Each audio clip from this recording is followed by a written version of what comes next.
Hey there, neighbors. This is Greg with Big Tex Projects. Welcome to the channel, or welcome back, I hope. And I'd like to show you a new project. This is the Playground project, and this will be several episodes, probably 2, maybe 3.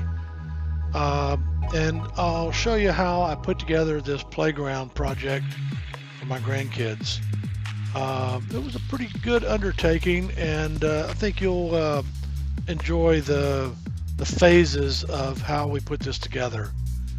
I hope you like it. If you do, please hit the like button and hit the subscribe and notification bell, and you'll see more videos to come. Thanks for watching.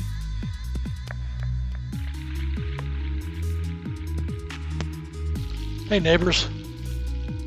Playground project is going to consist of at least 2 parts here, at least 2 episodes. I'm building a playground area in the backyard of my home for my grandkids. The structure, the playground structure, is a 2.5-story structure, which will include swings, teeter-totters, sliding boards, monkey bars, etc.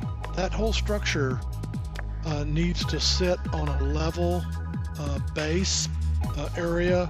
Nothing on my property is level, so I need to create a level space for this playground. So I'm going to build a 30-foot by 30-foot level platform for the playground structures to fit on. This first episode that you'll see here is building the base, the underlying level 30-foot by 30-foot base platform. The next episode will be the actual structure, building the structure, which will, it'll be in episode 2. So hope you enjoy it. Please give me your feedback and your comments. I'd like to hear those, and hope you enjoy it.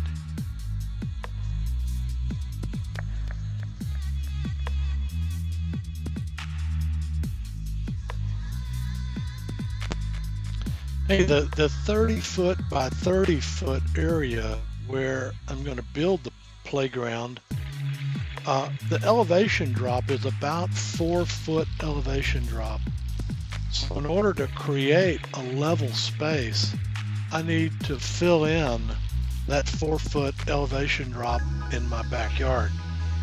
I have, my yard is very rough and rocky.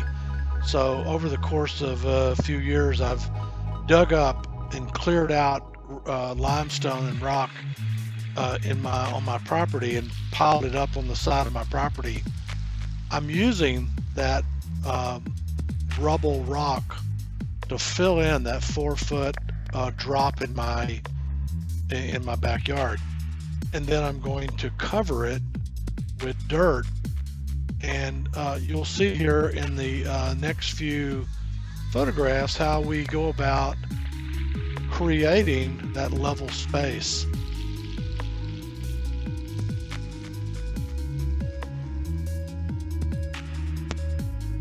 Yeah, I'm just using the Bobcat here to place the rock in the space where I'm going to place this 30-foot by 30-foot level pad, and the rock we're placing in there from like I said, a 4-foot elevation drop, and then it tapers back to where there's very little or no rock,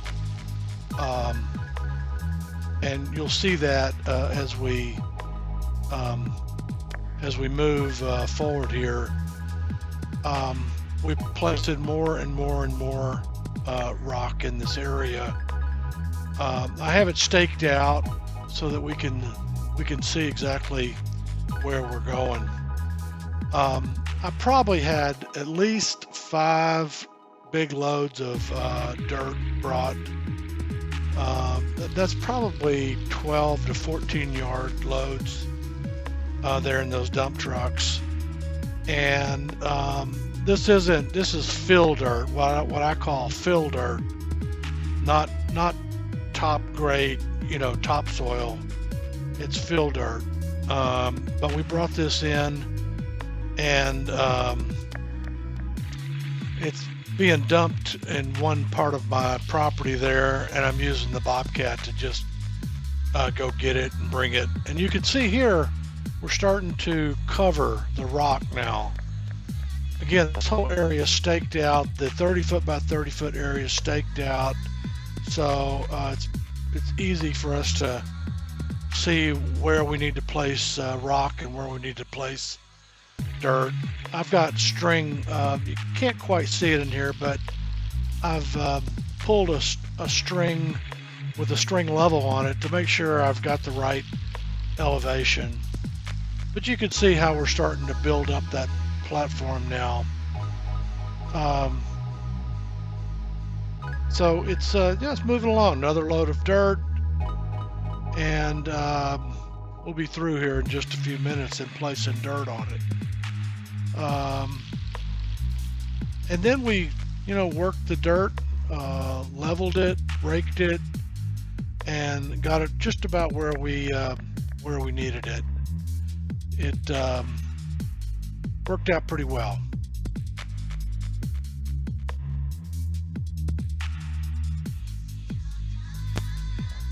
But hold on, we're not finished.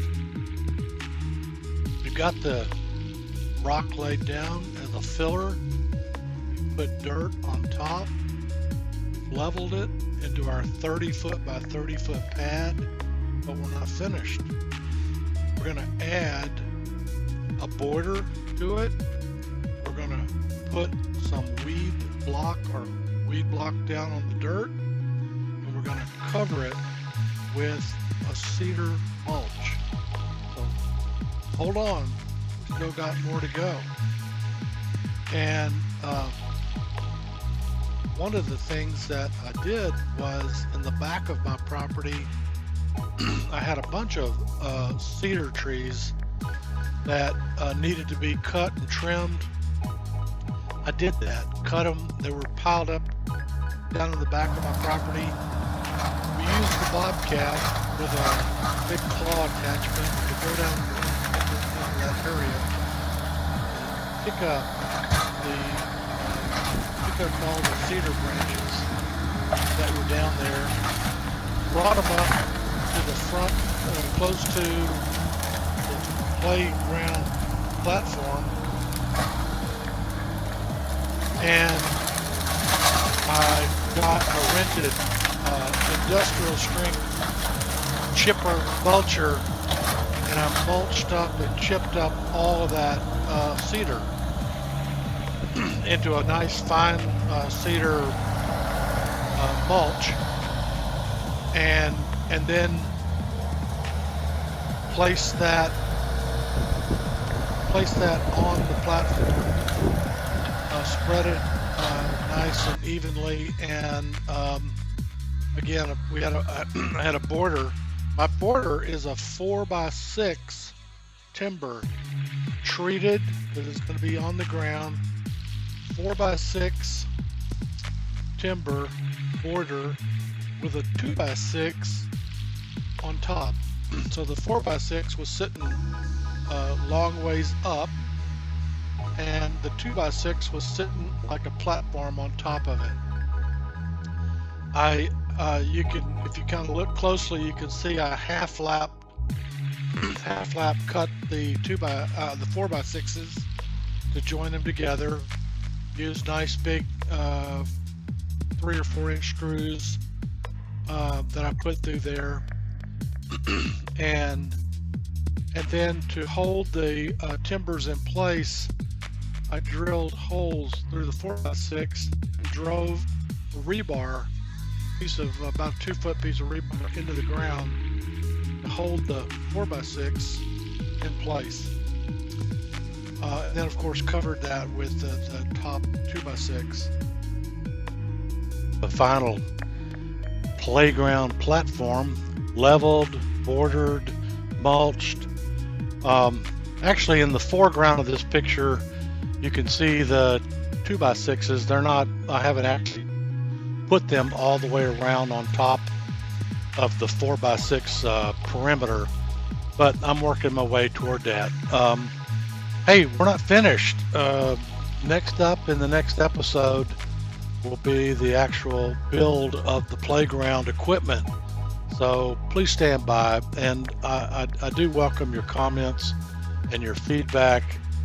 And if you like the video, please hit the like button and perhaps subscribe as well. Thanks for watching, and we'll see you on the next episode.